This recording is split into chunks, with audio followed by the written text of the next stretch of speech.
Timely Greetings, The Only Peace of Mind, Volume 1, Number 20, The Kingdom of Judah, The Sifting of the Nations. Copyright 1953 reprint, all rights reserved, V.T. Houdiff. Opening Prayer Thought. I shall read from the Mount of Blessing, page 174, beginning with the first paragraph. The title of this reading is Thine is the kingdom, and the power, and the glory. Mount of Blessing, page 174. The last, like the first sentence of the Lord's Prayer, points to our Father as above all power and authority in every name that is named. Amid national strife and ruin, the steps of the disciples would be beset with perils, and often their hearts would be oppressed by fear. They were to see Jerusalem a desolation, the temple swept away, its worship forever ended, and Israel scattered to all lands, like wrecks on a desert shore. Jesus said, Ye shall hear of wars and rumors of wars. Nation shall rise against nation, and kingdom against kingdom, and there shall be famines and pestilences and earthquakes in divers places. All these are the beginning of sorrows. Yet Christ's followers were not to fear that their hope was lost, or that God had forsaken the earth. The power and the glory belonged unto him whose great purpose would still move on unthwarted toward their consummation. In the prayer that breathes their daily wants, the disciples of Christ were directed to look above all the power and dominion of evil, into the Lord their God, whose kingdom ruleth over all, and who is their Father and everlasting friend. The disciples expected Jerusalem in their time to become the capital of God's great kingdom. But contrary to their expectations, Jesus proclaimed that Jerusalem will become a desolation, and the temple a ruin. Thus, again and again, we are led to see that we finite beings never know God's plans. Indeed, we need to pray for His Spirit to lead us on, and to point out the right way at every turn as we journey onward to eternity. Let us now pray that the knowledge of these truths will make us just where we ought to be. The Kingdom of Judah, the Sifting of the Nations. Text of address by V.T. Houdiff, Minister of Davidian Seventh-day Adventist. Sabbath, December 21st, 1946. Mount Carmel Chapel, Waco, Texas. Last Sabbath we concluded our study with verse 11 of Zechariah chapter 14. And now, in order to connect today's study with last Sabbath's, we shall briefly review the events concerning Jerusalem, as predicted in the first 11 verses of the same chapter. The first event predicted is a war against Jerusalem, in which all nations participate. In that war, a part of the people in Jerusalem go into captivity, but the rest remain in the city. Moreover, in that day the Lord's feet stand on the Mount of Olives, and the mountain cleaves toward the east and toward the west, making a great valley. Then to this valley of the mountains, to the place where the Lord's feet stand, the people of God flee as hastily as if from an earthquake. Thus is Jerusalem to be re-inhabited by God's own people. Evidently, those who are not cut off, those who are left in Jerusalem, must be the faithful that are found therein. But those who flee to the valley to where the Lord's feet stand, flee to him, not away from him, must be the faithful from elsewhere. Plainly, Jerusalem is to become the great gathering place for God's people. These are some of the things which our last Sabbath study, the first part of Zechariah chapter 14, brought to view, and any Bible student should readily see that they are premillennial. The people do not descend from heaven, but instead they flee into the valley. They could not, therefore, be the wicked, for they flee to him, not away from him. Now let us continue with the 12th verse. Zechariah chapter 14, verse 12. And this shall be the plague wherewith the Lord will smite all the people that have fought against Jerusalem. Their flesh shall consume away while they stand upon their feet, and their eyes shall consume away in their holes, and their tongue shall consume away in their mouth.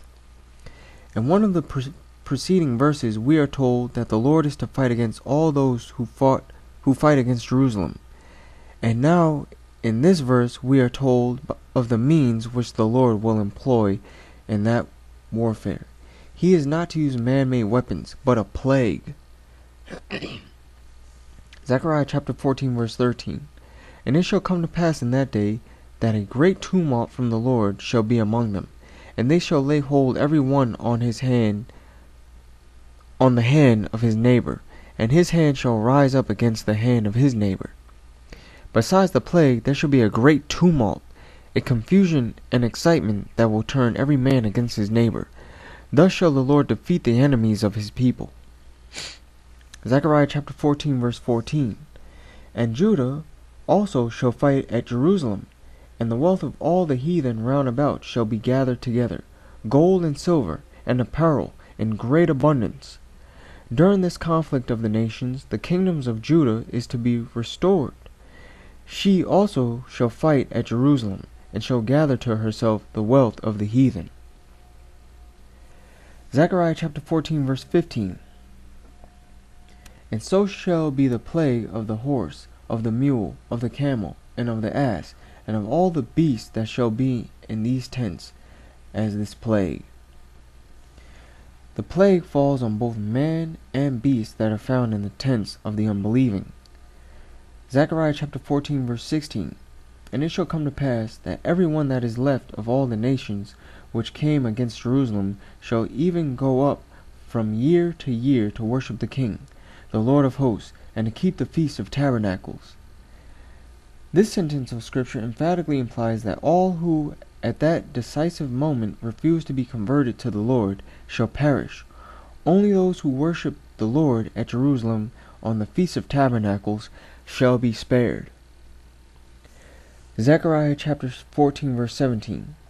And it shall be that whoso will not come up of all the families of the earth unto Jerusalem to worship the King, the Lord of hosts, even upon them shall be no rain. The rain will be withheld from all who do not then worship the King, the Lord of hosts, in order that they may fully realize their mistake. Moreover, not only those who shall fight against Jerusalem, but even all the families of the earth shall be thus sifted. Zechariah chapter 14, verse 18. And if the family of Egypt go not up and come not, that have no rain, there shall be the plague, wherewith the Lord will smite the heathen that come not up to keep the Feast of Tabernacles. If the drought fails to awaken them, then the plague will finally take them. Thus, all who have not heard the message will be given opportunity to hear it. If it cannot save them, it will eventually destroy them. Now we see that this event, the Lord standing on the mount and the saints fleeing to the valley, is not only premillennial, but even pre-probationary, that it commences the reestablishment of the house of Judah, that it prepares the way for lightening the earth with the glory of the angel, Revelation chapter 18, verse 1, that it is eventually to bring the end of sinners. Zechariah chapter 14, verse 19. This shall be the punishment of Egypt, and the punishment of all nations that come not up to keep the Feast of Tabernacles. Again, we see the necessity of forsaking our preconceptions of the final work of the gospel. No, the Lord will not drop upon the world like a bolt from the sky. He will first magnify His word, His power, His righteousness, and His church, or people. He is also to have, as it were, an ark of safety into which to gather His elect and shield them. All these facts, you see, are vividly borne out in this prophecy. Zechariah chapter 14, verse 20. In that day shall there be upon the bells of the horses holiness unto the Lord, and the pots in the Lord's house shall be like the bowls before the altar. Bells on horses serve no other purpose than to help their master locate them. Thus, it will be that only those servants whose bells' voices sound holiness unto the Lord can the Lord locate and gather his own people. Zechariah chapter 14 verse 21. Yea, every pot in Jerusalem and in Judah shall be holiness unto the Lord of hosts, and all they that sacrifice shall come and take of them, and seethe therein. In that day there shall be no more the Canaanite in the house of the Lord of hosts. This verse is self-explanatory. It needs no comments.